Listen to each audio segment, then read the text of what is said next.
Penalty miss করলেন Messi. আর একটুর জন্য হয়তো আর্জেন্টাইন ফ্যানরা হার্ট অ্যাটাকই করে বসতো।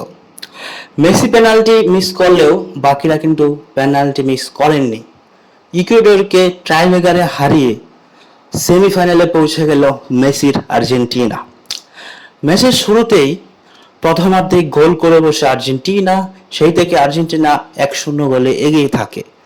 দ্বিতীয়ার্ধের শেষ দিকে এসে ইকুয়েডর একটি গোল করে ম্যাচে সমতা ফিরে ইকুয়েডর। সেই সাথে নির্ধারিত সময়ের পর একে একে সমতায় থাকে দুই দল। তারপরে শুরু হয় penalty shoot out. Lionel Messi প্রথমেই কিন্তু পেনাল্টি শুট আউট মিস করেন। তারপর এমিলিয়ানো মার্টিনেজের দুর্দান্ত সেভিংয়ে কিন্তু আর্জেন্টিনা তারা শিরোপা জয়ে এগিয়ে যায়, আরো এক ধাপ সেমিফাইনালে পৌঁছে যায়। কোয়ার্টার ফাইনালে এই সুন্দর ম্যাচটি ছিল টান টান উত্তেজনার, এবং ব্রাজিল সমর্থকরা যারা আর্জেন্টিনার হারের কারণে বসেছিলেন টিভির পর্দায়, তাদের জন্য সমবেদনা।